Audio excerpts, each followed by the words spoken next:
오늘 우리에게 주신 하나님 말씀 예레미야 33장 4절과 5절 두 절의 말씀 봉독해 드리겠습니다.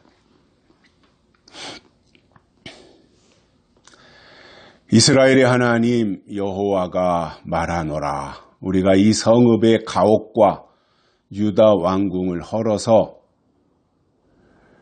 갈대아인의 흉벽과 칼을 막아 싸우려 하였으나 내가 나의 노와 분함으로 그들을 죽이고 그 시체로 이 성에 채우게 하였나니 이는 그들의 모든 악을 인하여 나의 얼굴을 가리워 이 성을 돌아보지 아니하였음이니라. 아멘. 지난 한 주간 동안도 모두 건강히 평안히 잘 지내셨습니까?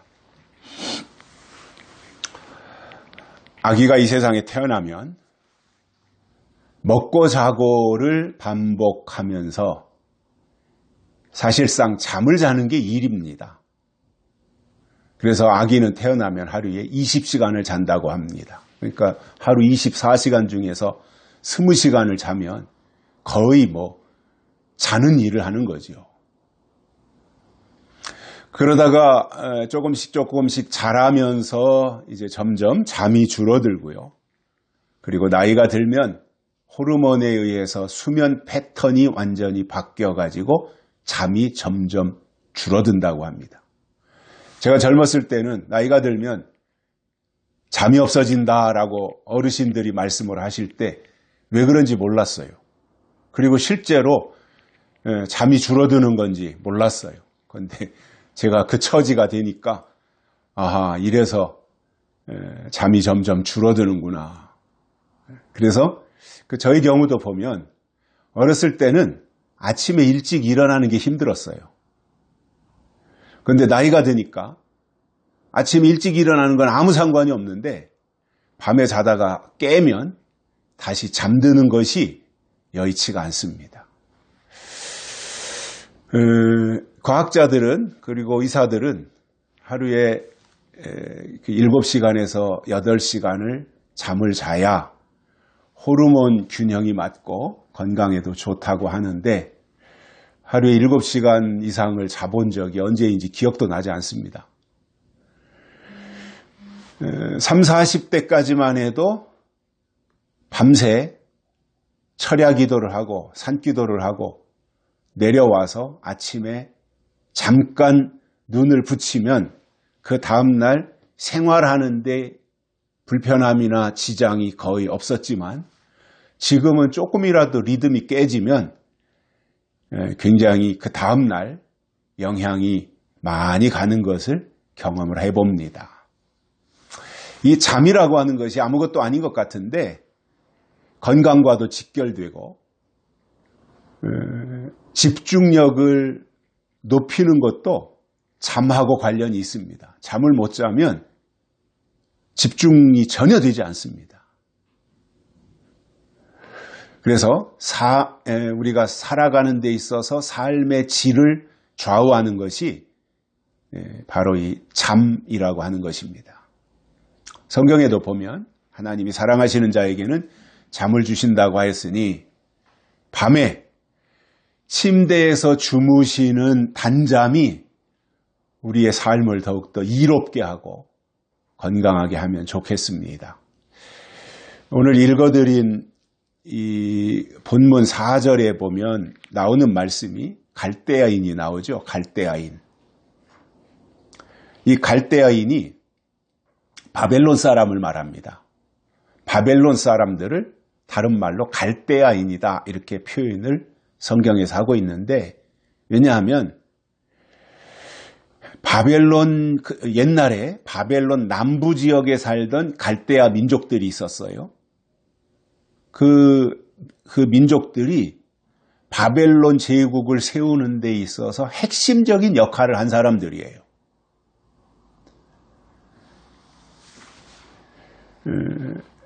그래서 갈대아인이다 또는 바벨론 사람들이다 이렇게 표현을 하는데 예레미야 당시에 예루살렘 성벽을 무너뜨리고 성전을 파괴하며 유다 민족을 멸망시켰던 주체가 갈대아인, 즉 바벨론 사람들이었다는 것입니다.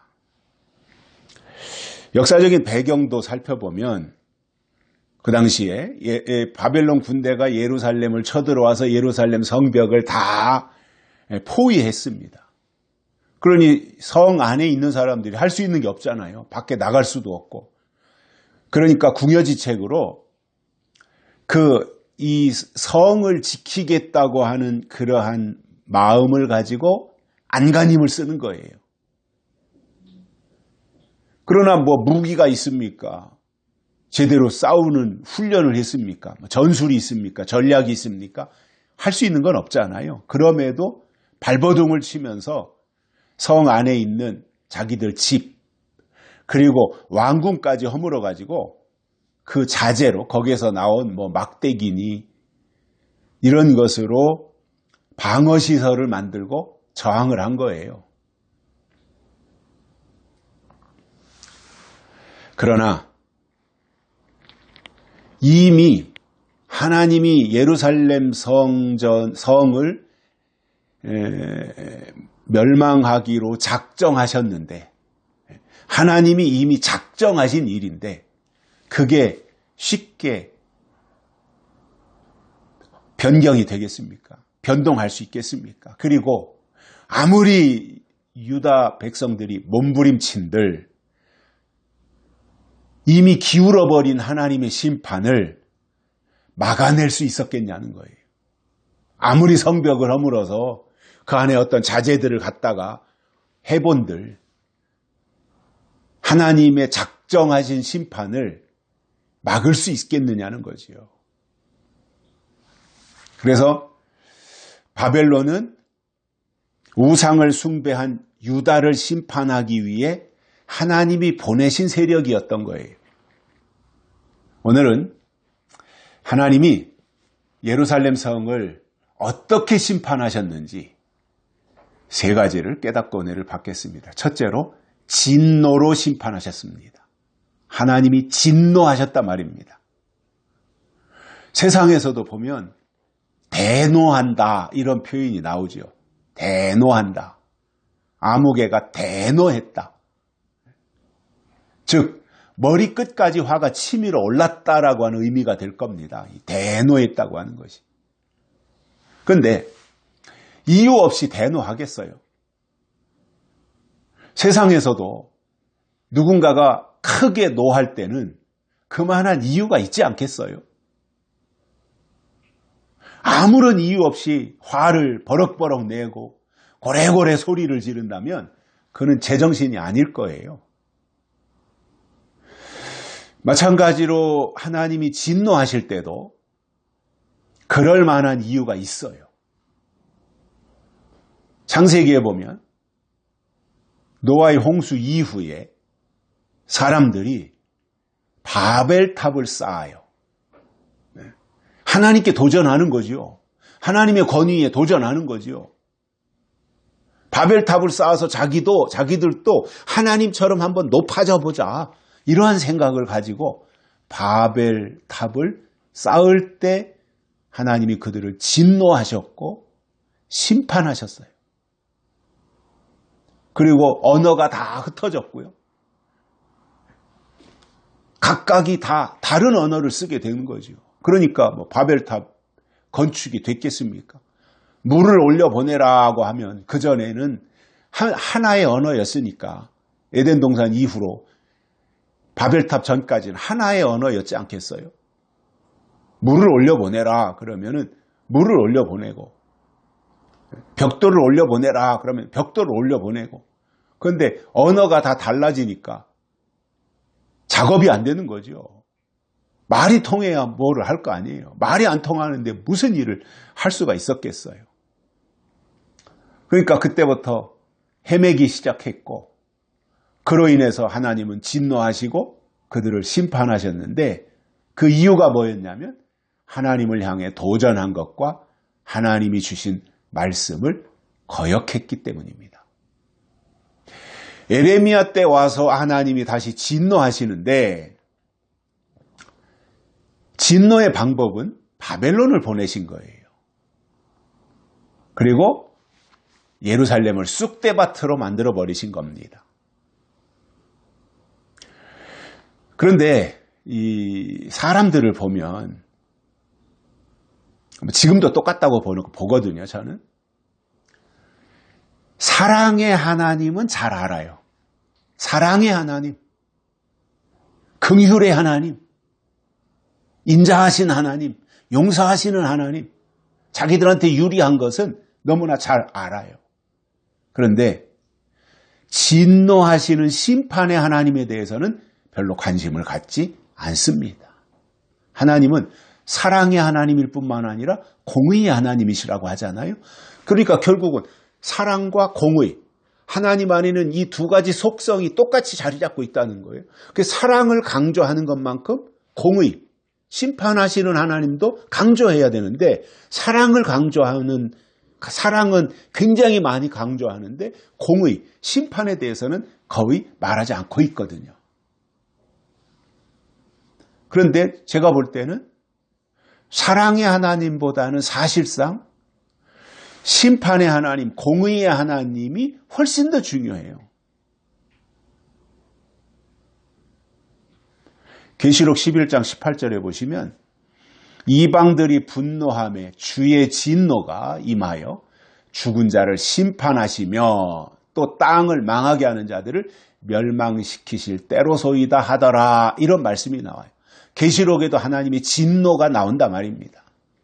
그러면 하나님이 진노하실 때가 언제였는지 성경을 통해서 몇 가지만 살펴보면 죄와 불순종으로 하나님의 뜻을 거부하거나 율법을 어길 때 하나님이 가차없이 진노하셨어요. 또 다른 신을 섬기며 하나님의 약속을 배반할 때도 하나님이 진노하셨어요.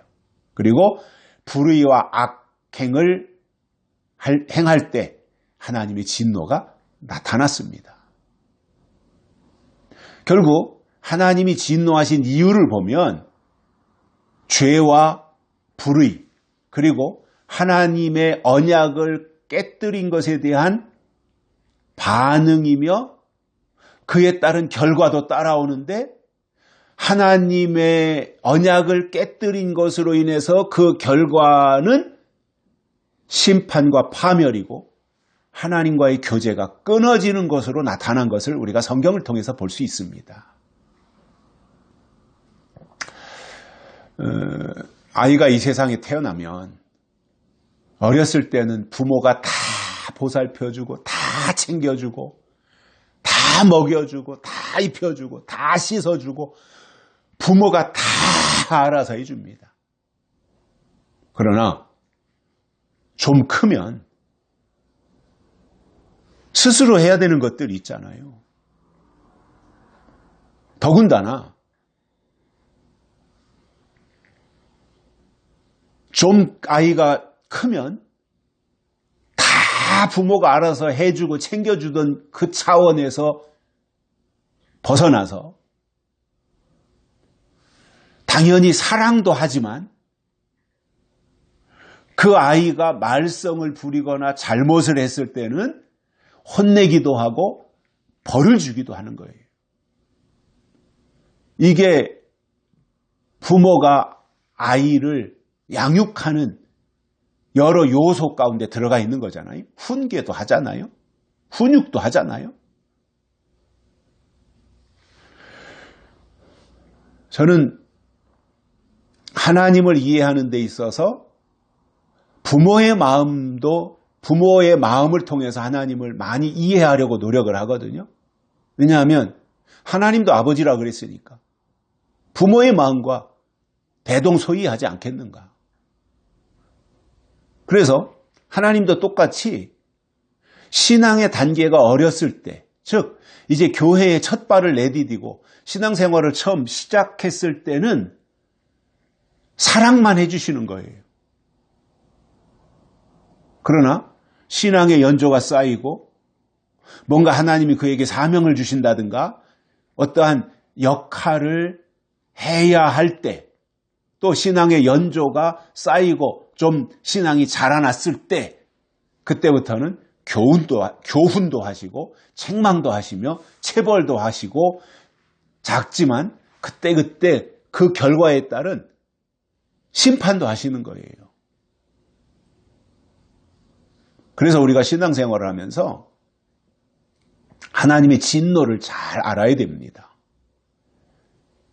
아무 때나 그냥 무대뽀로 하나님이 진노하신다는 것이 아니라 언제 진노하셨는가 성경을 통해서 쭉 보고 또 계시록에서는 어떤 방법으로 진노하시는가 이러한 것들을 우리가 살펴볼 필요가 있는데 사랑의 하나님을 알 뿐만 아니라 공의의 하나님, 진노의 하나님, 심판하시는 하나님까지 우리가 안다고 하는 것은 그만큼 영적으로 성숙해진 거예요. 그래서 저는 늘 강조하지만 하나님이 우리에게 요구하시는 것은 결국은 우리가 성장의 단계를 거쳐서 성숙해지라 이겁니다. 성숙해지면 다 되는 거 아니에요.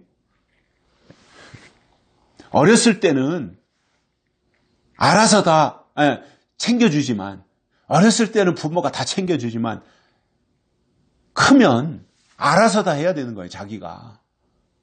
언제까지 중학생이 됐는데 야, 발 씻어, 손 씻어, 이빨 닦어. 언제까지 그래요? 20살이 됐는데도 그런다면 그거는 웃기는 거잖아요.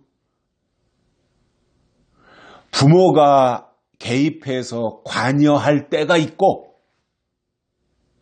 이제 어느 정도 됐을 때 그 아이가 이거는 내가 해야 될 일이구나 하는 것을 알고 스스로 그 방향으로 가야 될 때가 있는 거잖아요. 신앙도 똑같은 거예요. 언제까지 사랑의 하나님, 용서의 하나님만 말하는 거예요? 그건 당연한 거고 그러나 내가 거기에만 머물러 있지 않고 신앙이 성장하고 자라나서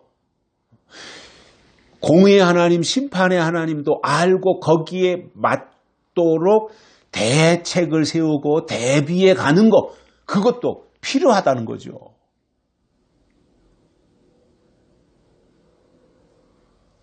그래서 공의의 하나님께서 언제 어디서 어떻게 공의를 행하시는지를 알고 믿음 생활을 하는 것은 훨씬 더 중요한 겁니다. 그게 성장하는 것이고 성숙한 것이기 때문에 그래요.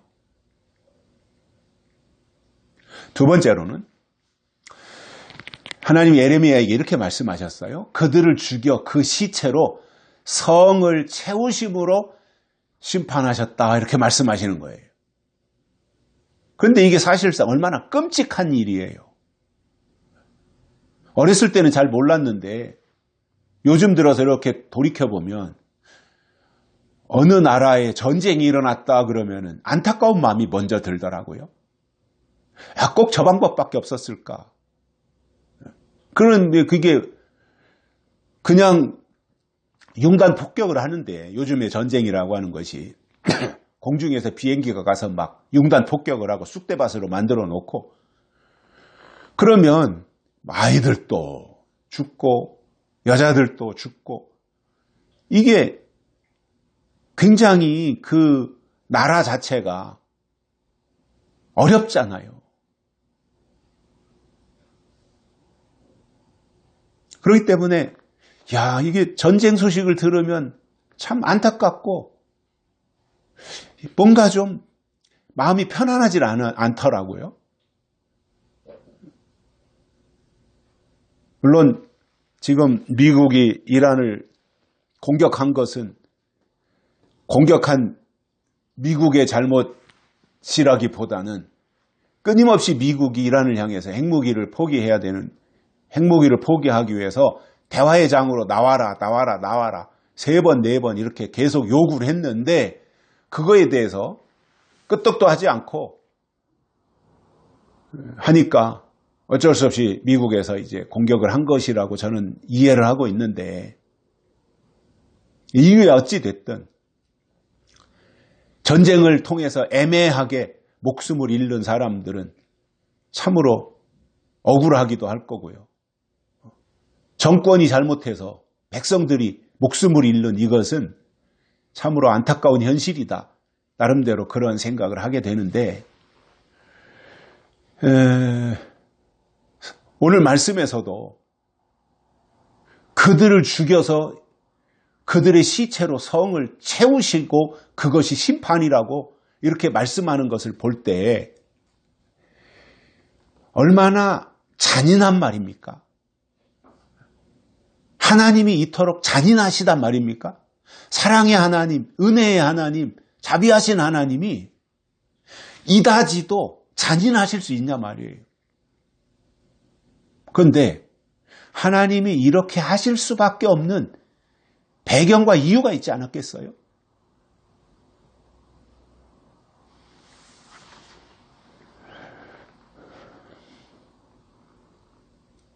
뭐냐면 하나님은 오래 참으시지만 끝까지 참으시지는 않으신다는 거예요. 그리고 반드시 하나님은 심판하신다. 이것을 알고 가야 돼요. 심판하시는 하나님. 그런데 중요한 것은 이거예요. 성경은 교회에 준 거예요. 하나님의 말씀은 교회와 믿는 자들에게 주신 거예요. 그러면 교회와 믿는 자들에게 성경을 주시고 하나님의 말씀을 주셨다. 성령까지 보내주셨다. 라고 하는 것은 결국 하나님이 마지막에 가서 심판하실 때도 그들을 심판하시는 거예요. 하나님이 성경을 통해서 또는 성령을 보내셔서 이렇게 하나님이 말씀하셨고 이렇게 믿어라고 다 제시해 주었는데 그대로 했냐 안 했냐 그것을 하나님이 나중에 가서 따지신다는 거잖아요. 우리가 성경을 보면 그런 겁니다. 하나님이 히브리 민족을 택하셔서 율법을 주셨고 선지자와 제사장들을 보내셨으며 성전도 주셨습니다. 그렇다면 어떤 경우도 흔들림이 없이 주신 분을 위해서 살아야 되잖아요. 어떤 경우도 하나님이 주신 법대로 살아야 되는데 우상을 숭배하고 하나님의 법을 거역하며 부패를 일삼았던 겁니다. 그러면 하나님의 입장에서는 어떻게 하셔야 되겠어요? 법을 주신 그들을 향해서 법을 받은 그들이 하나님의 법을 잘 지켰는지 잘 지키지 않았는지 그것을 살펴보고 저울질해서 하나님이 주신 법을 어겼을 때는 심판하시는 것이고요. 애초부터 하나님의 법을 주시지 않았으면 그것은 심판할 대상도 아니라는 말입니다. 심판만 있는 것이 아니라 상급도 있잖아요. 잘 믿었으면 하나님이 이런 상을 주시는 것이고 잘못 믿었으면 그거에 대해서 이렇게 하나님 심판하신다. 이것이 성경의 내용이고 또 성경의 결론에도 그렇게 나오고 있어요. 신약에 와서도 보면 예수님을 보내주셨어요. 그리고 예수님을 통해서 교회를 세워주셨고 교회를 통해서 하나님을 만나고 그리고 그 예수를 믿으면 구원받는 법을 주셨고 그 일의 가장 핵심 구심점으로 주신 것이 교회였던 겁니다. 그래서 교회는 주님의 몸이고요. 그리고 그 교회에 하나님이 성령을 보내주셨으면 성령을 통해서 예수를 증거하는 것이 교회가 해야 될 역할이었던 것입니다. 그렇기 때문에 교회라면 또는 하나님을 믿는 사람으로 부르심을 받았다면 하나님이 주신 법을 지켜야 하고 법대로 믿음 생활을 해야 하는데 법을 어기고 자기들 마음대로 하면 하나님은 그들을 심판하신다는 거예요. 당연한 거 아니겠어요? 그래서 구약이 끝날 때 유다와 바리새인들을 심판하셨듯이 신약이 끝날 때도 교회와 믿는 자들을 자로 재고 저울로 달아서 미치지 못하면 심판하신다는 말씀입니다. 이게 공의라는 거예요.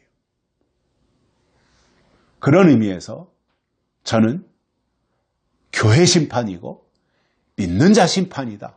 이렇게 말씀드리는 거예요.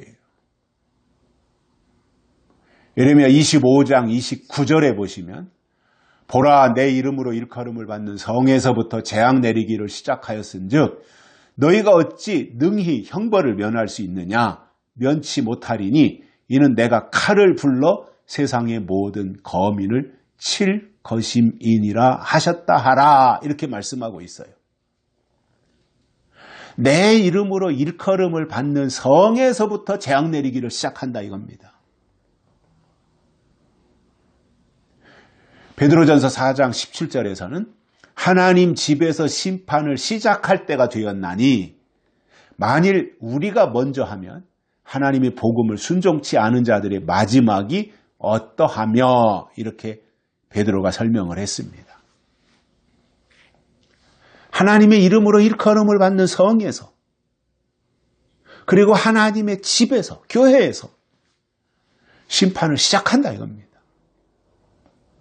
그러니까 잘 믿어야죠. 하나님의 뜻대로 하나님의 법대로 하나님의 약속대로 잘 믿어야 되는 거죠. 그런데 요즘 교회와 믿는 자들은 어떻게 하고 있어요 지금? 아마 신앙의 연조가 좀 오래되시고 영적인 감각도 있고 시대를 보는 안목이 있는 분들은 분명히 그분들은 교회를 탐지하게 돼 있어요. 개개의 교회를 다 본다는 것이 아니라 전반적으로 지금 교회가 어느 방향으로 가고 있는가? 교회가 제공하는 메시지의 핵심이 요즘 어느 방향으로 가고 있는가?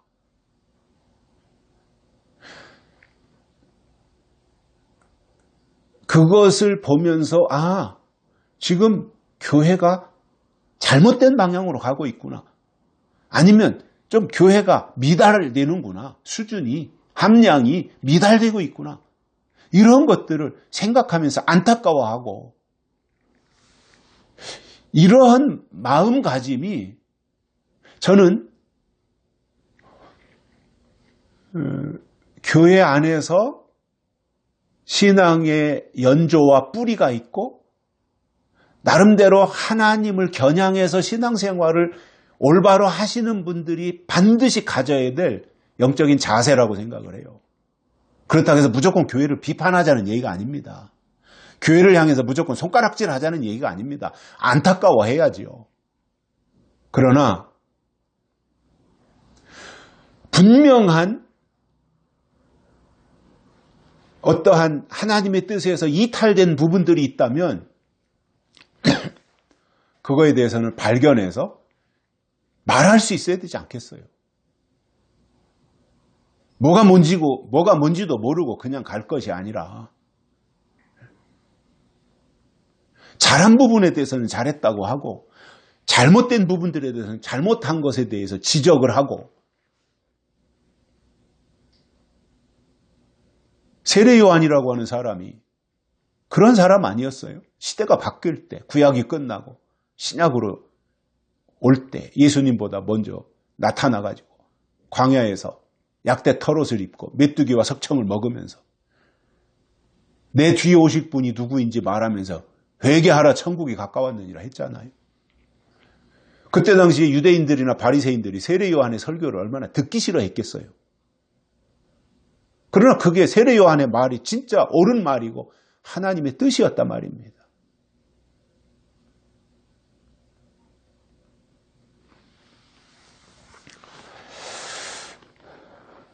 저는 이러한 어떠한 병폐라고 그럴까요? 아니면 모순이라고 그럴까요? 이러한 부분들에 대해서도 한번 심각하게 생각을 해보자는 거죠. 과연 현재의 교회가 예수님이 보실 때 얼마나 비중 있는 모습으로 보시겠는가. 함량이 미달된 모습은 아닌가. 특히 다른 거 뭐 선교라든가 봉사라든가 헌신이라든가 이런 건 잘하는데 메시지가 함량 미달이 아닌가. 뚫고 올라가야 되는데 메시지가 약하다 보니까 맨날 옛날 얘기나 하면서 역사적인 얘기나 하면서 예언이 포함되지 않은 설교 때문에 사람들의 그 교회에 속해 있는 신자들의 믿음이 궤도를 뚫고 올라가지 못하고 맨날 다람쥐 쳇바퀴 돌듯이 제자리만 맴돌고 있다면 그 책임이 누구에게 있겠는가라고 하는 부분들도 생각해 봐야 되지 않겠습니까?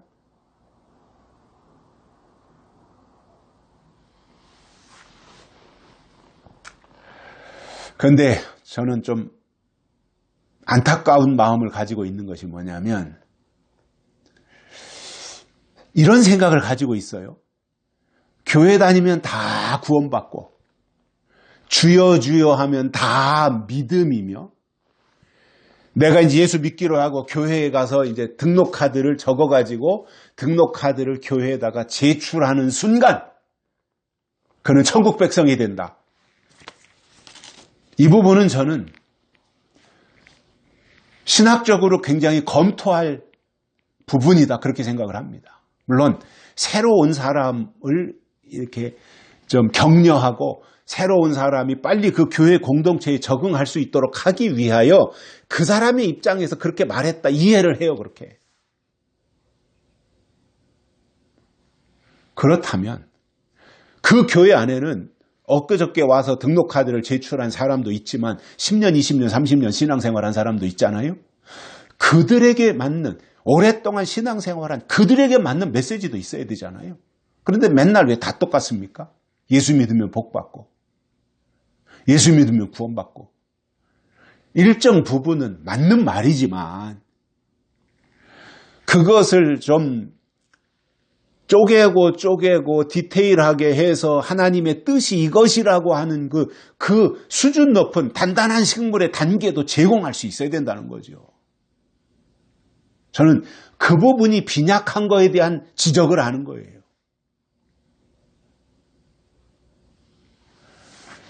그리고 또 한 가지 저는 이런 생각을 가지고 있습니다.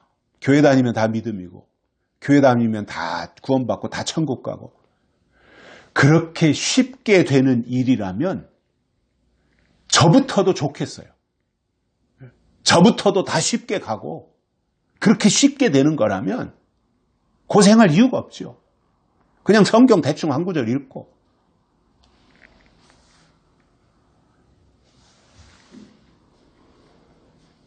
그런데 엄밀하게 따져볼 때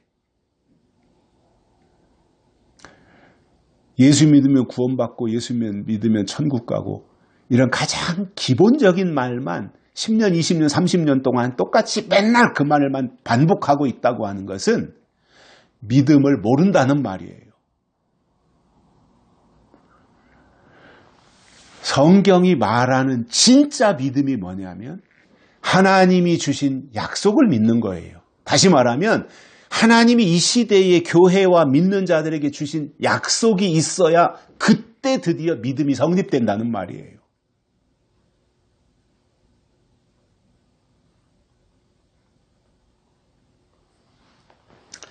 그래서 약속이 있을 때 믿음도 있는 것이지 하나님이 이 시대에 주신 약속이 없으면 믿음도 없는 것이고 믿음이 없으면 구원도 없고 오히려 잘못 믿은 것에 대해서 하나님의 심판이 기다리고 있다 그 말입니다. 요한계시록에 나오는 심판을 보시면 계시록 16장에 대접 쏟는 심판이 나오고요. 계시록 17장과 18장에는 바벨론을 심판하시는 내용이 나와요. 그래서 대접 쏟는 심판이나 바벨론 심판 이 두 가지는 교회를 심판하신다는 의미예요.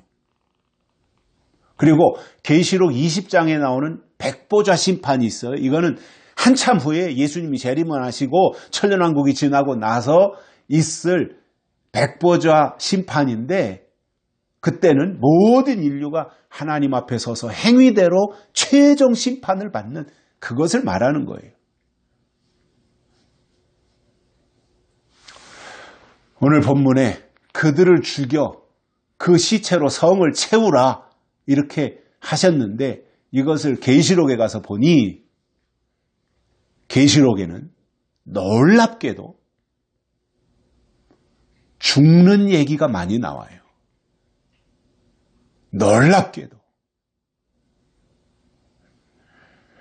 계시록 8장 7절부터 12절에 보시면 첫째 나팔과 둘째 나팔에 땅 3분의 1, 수목의 3분의 1이 죽임을 당해요. 사위더라 그랬죠. 또 둘째 나팔에는 바다의 3분의 1이 피가 되고 바다 가운데 생명 가진 피조물들의 3분의 1이 죽고 배들의 3분의 1이 깨지는 내용이 나옵니다. 그리고 셋째 나팔에 가서 보면 횃불같이 타는 큰 별이 하늘에서 떨어져 강들의 3분의 1과 여러 물샘에 떨어지는데 그 별의 이름이 뭐냐? 쑥이라고 돼 있어요. 그 별의 이름은 쑥. 횃불같이 타던 별이 떨어졌는데 강과 물샘이 떨어졌단 말이에요. 그 별의 이름이 쑥이고 그 쑥이 강과 물샘에 떨어짐으로 물들의 3분의 1이 쑥이 되며 그 물들이 쓰게 됨을 인하여 많은 사람이 죽더라 이렇게 말씀하고 있어요. 이거 굉장히 좀 깊이 생각해야 될 부분들이에요. 그리고 넷째 나팔에는 해 3분의 1, 달 3분의 1, 별 3분의 1이 침을 받아 그 3분의 1이 어두워지니 낮 3분의 1은 비침이 없고 밤도 그러하더라. 계시록 19장 15절과 18절에 보면 네 천사가 놓였는데 그들은 그 연월일 시에 이르러 사람 3분의 1을 죽이기로 준비된 자들이더라. 이 세 재앙 곧 불과 연기와 유황을 인하여 사람 3분의 1이 죽임을 당하니라. 이렇게 말씀하고 있습니다. 그러니까 이것을 가지고 뭐 중동에서 일어나는 제3차 핵전쟁이다. 뭐 이렇게 표현하는데 그거는 성경과는 전혀 다른 얘기고요. 저는 뭐 오늘 그 부분을 설명하려는 것이 아니라 계시록에도 죽이는 내용이 나온다 이겁니다. 놀라운 얘기 아닙니까? 살리시는 하나님이 예수님은 살리는 영인데 왜 죽이냐 말이에요. 결국은 하나님은 살리시는 분이시지만 하나님이 주신 법을 지키지 않고 하나님의 말씀을 거역하고 우상을 숭배하고 그렇게 했을 때는 가차없이 심판하신다고 하는 것을 말씀하신 거예요. 신약을 시작하는 마태복음 1장을 보면 낳고가 나와요. 누가 누굴 낳고 누가 누굴 낳고 누가 누굴 낳고 계속해서 낳고가 나와요. 그런데 신약이 끝나는 계시록에는 죽는 얘기가 여러 번 나온단 말입니다. 잘 알고 믿자 이겁니다. 바로 믿자 이겁니다. 하나님이 그 성을 시체로 채우시고 심판하시겠다고 하는 그 에레미야에게 하신 그 말씀이 계시록에도 똑같이 적용된다 그 말입니다. 세 번째로는 이렇게 하신 이유가 있습니다. 그들이 이 성을 돌아보지 않았다 이렇게 말씀하고 있어요. 그 성을 돌아보지 않았기 때문에 심판하시겠다 그거예요. 하나님의 사람이라면 하나님에게 관심이 가야 되고 하나님이 하시는 일이 그의 일이 되어야 되며 하나님이 세우신 성전에 마음을 쏟고 가까이 하며 돌아보는 일을 해야 돼요. 그게 하나님의 사람이에요. 제일 쉬운 방법이 뭔지 압니까? 나는 하나님의 사람이야 이렇게 말하면서 제일 쉬운 방법이 뭐냐면 예배 참석하고 주여 주여 하고 기도하자 그럴 때 기도하고 제일 쉬운 거예요. 더 차원 높고 더 수준 높은 게 뭐냐면 하나님의 마음이 지금 어디 가 있는지를 알고 하나님의 마음이 머물고 있는 거기에 나도 내 마음을 들여서 거기에 가깝게 하고 하나님의 일에 기대치를 가지고 돌아보는 일을 하는 그것이 어려운 일이고 성장한 사람만이 그렇게 할 수 있는 것입니다.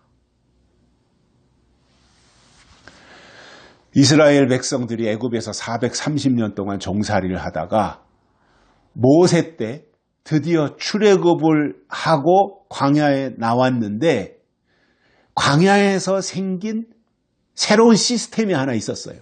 그게 뭐냐면 성막이었던 거예요. 성막.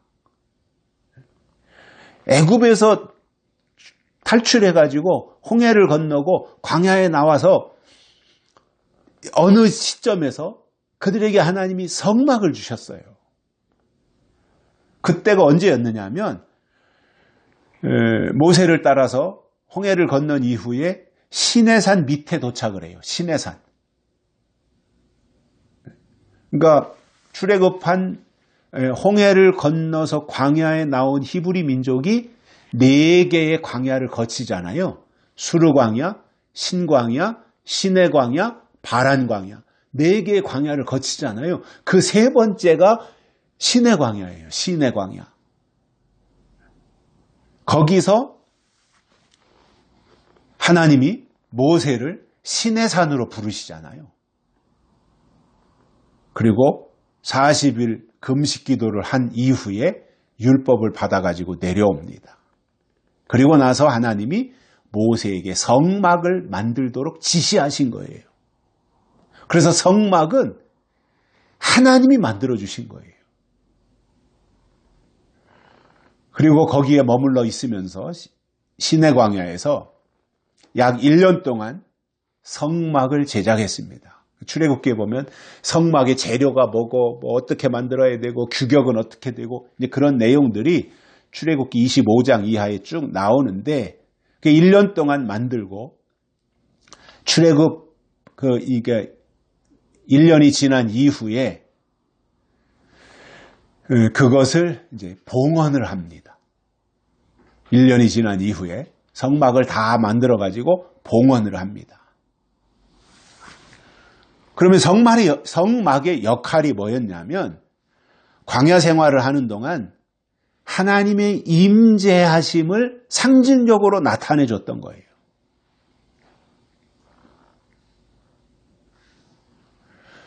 그리고 그들이 이제 40년 동안 광야 생활을 하는 기간 동안 히브리 민족의 구심점이 성막이었던 거죠.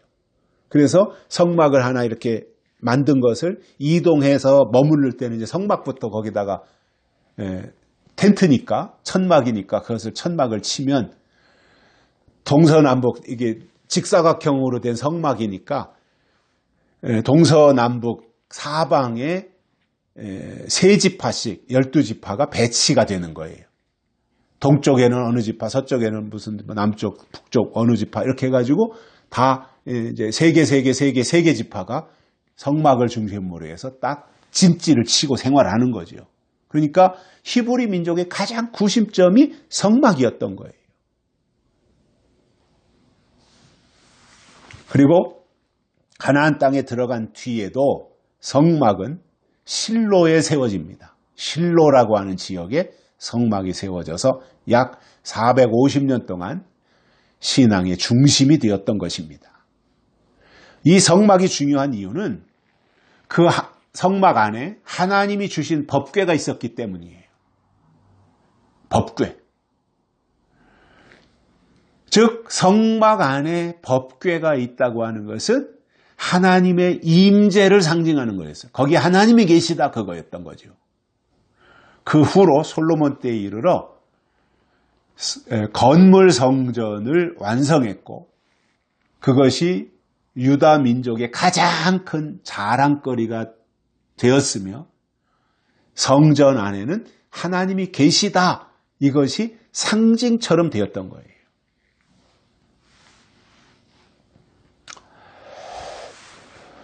그래서 예루살렘 성전은 이스라엘의 중심이었어요.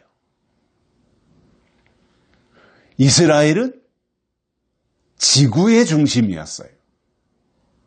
지구는 우주의 중심이에요. 그러니까 이 모든 것의 핵심이 뭐예요? 우주의 중심이 지구, 지구의 중심이 이스라엘, 이스라엘의 중심이 성전. 온 우주의 중심이 성전이었다 그 말입니다. 이게 하나님의 작품이었던 거지요. 그러면 오늘 우리에게 성전은 새 예루살렘이에요. 새 예루살렘. 그래서 요한계시록을 보면서 새 예루살렘에 관심을 가지고 새 예루살렘을 돌아보는 일을 해야 되는 거예요. 그런데 예레미야 선지자 때 유다 백성들이 하나님의 성전, 예루살렘 성전을 돌아보아야 되는데 그렇지 않아서 심판하셨다 그 말씀을 하셨잖아요. 그렇다면 오늘 우리들이 돌아보아야 될 성전은 새 예루살렘 성전이라면 우리가 어떻게 해야 되겠냐 그 말을, 그 생각을 하고 가야 되는 거죠. 근데 이제 이런 차이가 있어요. 광야에서의 성막, 천막으로 지은 광야의 성막은 눈에 보여요.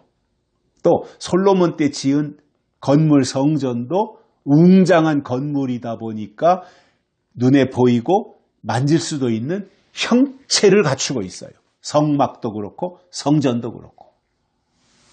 신약에 와서 예수님이 성전으로 오셨잖아요. 예수님이 성전. 그리고 그분이 피로 값주고 교회를 세우셨는데 교회도 건물로 짓다 보니까 보고 느끼고 할 수 있어요. 그리고 그 안에서 하나님을 만나는 공간이었던 거예요. 그러나 계시록 21장에 나오는 새 예루살렘은 이름이 있잖아요. 새 예루살렘. 그리고 계시록 가서 보면 그 새 예루살렘이 규격이 다 나와요. 규격이 다. 그런데 이름도 있고 규격도 있는데 실체는 없잖아요. 무슨 말이냐면 예루살렘 성전이나 예수님 성전이나 교회 성전이나 이것과 새 예루살렘 성전은 이름은 똑같은 성전인 성으로 되어 있는데 새 예루살렘 성, 예루살렘 성 이렇게 되어 있는데 성격은 다르다 그 말이에요. 요한은 환상 가운데서 새 예루살렘을 보았는데 이것은 단순한 건축물이 아니라 하나님의 백성과 함께 영원히 거하실 하나님의 임재의 상징이었고 하늘에서 내려온다고 표현했잖아요. 그때 등장하는 신부의 모습은 남편을 위하여 단장한 신부로 묘사한 것을 볼 때 이것은 새 예루살렘 성은 어린 양과 신부된 교회의 친밀한 연합을 나타내는 거죠. 영적인 연합. 특히 이 새 예루살렘은 영원한 거처로서 눈물, 즉 죽음이나 고통이나 슬픔이나 이러한 것이 없는 곳이고 하나님과 그의 백성들이 영원히 함께하는 상태를 설명한 것입니다. 그러니 건물로 지어진 것이 아니라 하나님과의 영원한 교제와 완전한 결합, 하나됨, 이것을 표현하는 영적인 실체인 것입니다. 그렇다면 지금도 하나님을 믿는 사람들이 돌아보아야 될 것은 건물 예배당이 아니라 계시록에 나오는 새 예루살렘이에요. 거기에 관심을 가지고 그것이 나타나기를 기다리며 남편을 위하여 단장한 신부처럼 준비해야 되는데 오늘날 하나님을 믿는 사람들이 새 예루살렘에 얼마나 관심을 가지고 있고 그것을 돌아보고 있습니까? 그러니 예레미야 때 사람들이 돌아보지 않아서 심판을 당했듯이 지금도 계시록에 나오는 새 예루살렘을 돌아보지 않으면 똑같이 심판을 당한다 그 말입니다. 제가 계시록을 보면서 깨닫는 것은 지나간 일이나 또는 사람이 한 모든 것은 하나님이 정한 때가 되면 다 무너지고 몰락하지만 하나님의 뜻은 영원하다는 거예요. 그렇다면 지금 우리의 생각과 믿음을 하나님께 초점을 맞춰야 됩니다.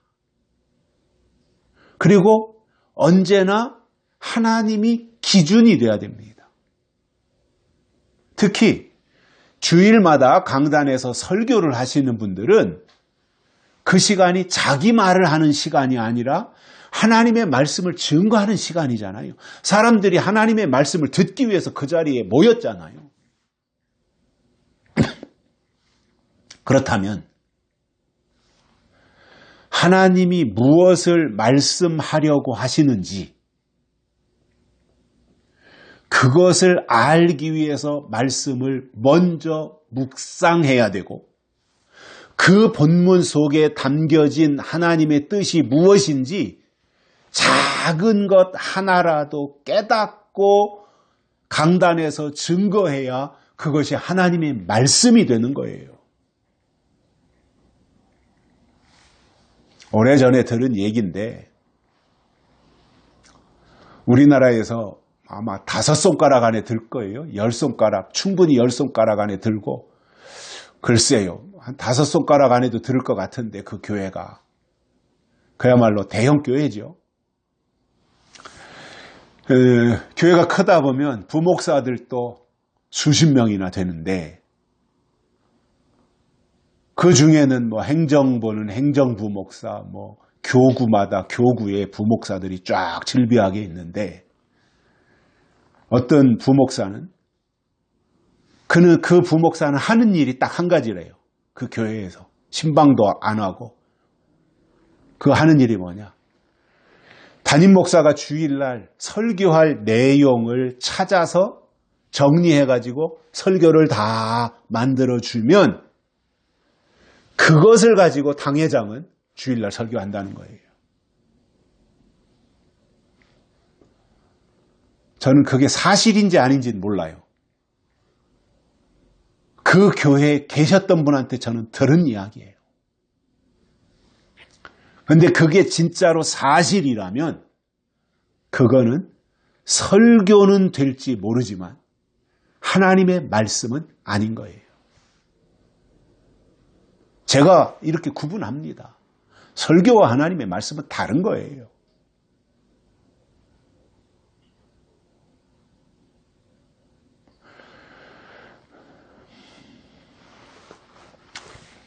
하나님의 말씀이 되려면, 설교가 하나님의 말씀이 되려면 먼저 그날 설교하기 위해서 묵상해야 되고 또 깨달은 것이 있어서 그것을 가지고 설교해야 하나님의 뜻이 그 설교를 통해서 나타나는 것이고 그것이 하나님의 말씀이 되는 거죠.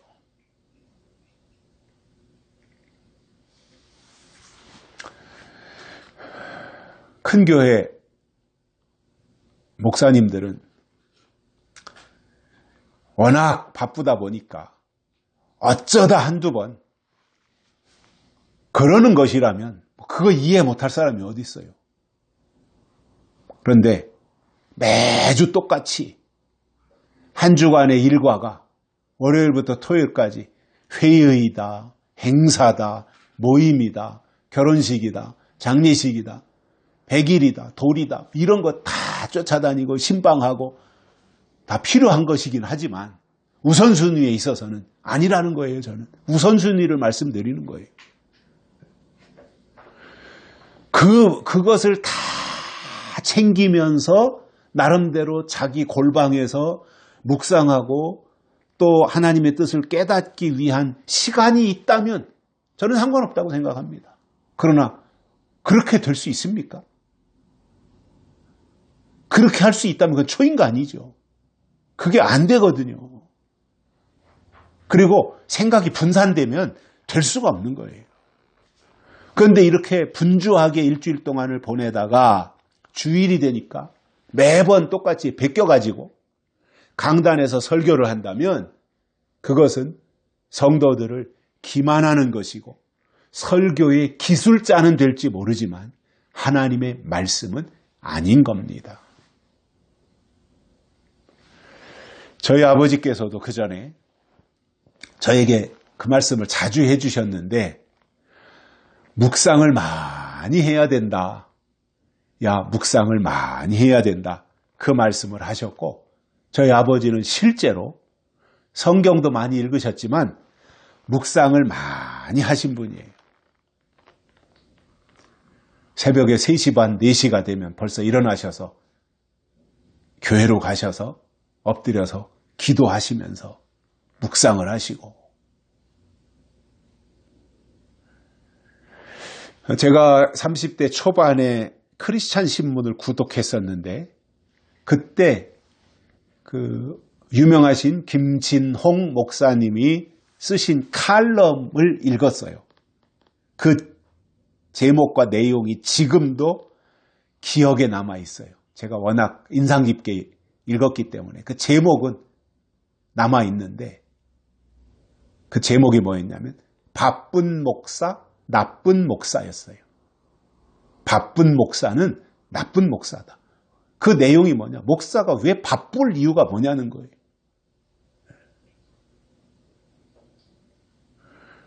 하나님의 말씀을 증거하기 위해서 준비하고 묵상하고 그 일을 제껴놓고 다른 것에다가 시간을 집중하고 그것만을 위해서 올인하고 있다면 그것은 안 된다는 말이죠. 목사를 다른 말로 하면 설교하는 사람이라는 겁니다. 목사는 설교하는 사람이에요. 그래서 목사의 첫 번째 임무는 설교예요. 그런데 다른 일로 분주하고 시간을 뺏겨서 본질을 놓치면 안 된다는 거예요. 요즘 보면 유튜브에 또는 인터넷에 검색만 하면 수많은 설교들이 엄청나게 올라와 있어요. 지금처럼 설교가 홍수였던 시대는 아마 없었을 거예요. 그러다 보니 목사들이 설교에 대해서 그다지 고민하지 않아요. 하나님의 뜻에 대해서 그다지 민감하지 않아요. 직업이 되는 거죠. 다시 말씀을 드리지만 묵상과 깨달음이 전혀 없는 설교가 과연 하나님의 말씀이겠는가 하는 이것에 대해서는 심각하게 생각을 해보아야 될 부분이라고 저는 봅니다. 왜냐하면 중요한 것은 설교가 아니라 하나님의 말씀이고 그날 설교가 하나님의 말씀이 되려면 그 설교 내용 속에 하나님의 뜻이 반드시 담겨야 됩니다. 에레미야 때 예루살렘을 심판하신 하나님은 계시록이 이루어질 때 교회를 심판하신다고 하는 것을 기억해야 돼요. 그래서 계시록이 이루어질 때 심판당하지 않기 위해서 어떻게 믿어야 되느냐, 그것을 알기 위해서는 계시록의 내용 속으로 들어가야 되는 거죠. 여러분, 2026년의 지금의 교회는 안전지대가 아니고 도피성도 아닙니다. 오히려 거기가 큰 성 바벨론이 되어가고 있어요, 지금.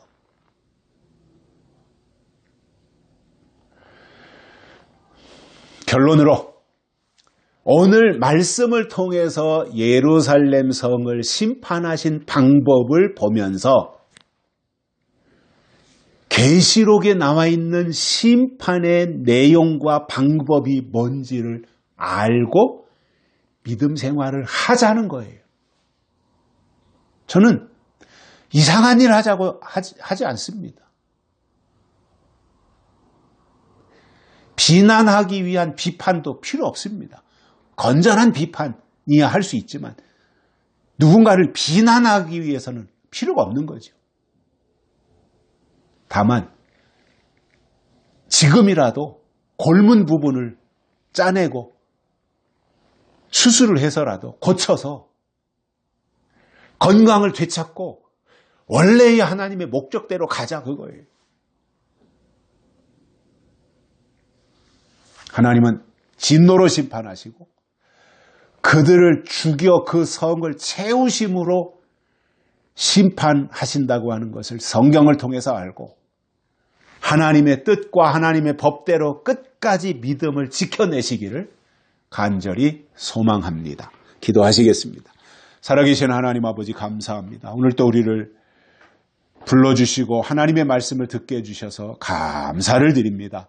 오늘 주신 말씀과 같이 우리의 관심이 하나님께 있게 하여 주시고 하나님의 뜻이 무엇인지 헤아려 살필 수 있는 장성한 믿음의 사람들이 되도록 인도해 주시옵소서. 무엇보다도 공의의 하나님, 심판하시는 하나님을 알고 성경에 나와 있는 사랑의 하나님의 단계에 머물던 신앙이 더 업그레이드 되어서 심판하시는 하나님까지 알고 거기에 대비할 수 있는 준비를 갖추는 신앙생활을 할 수 있도록 하나님이 우리를 인도해 주옵소서.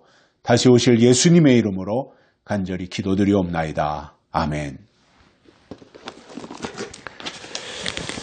찬송가 344장 부르시면서 하나님께 헌금 드리시겠습니다. 344장, 새 찬송가는 545장입니다.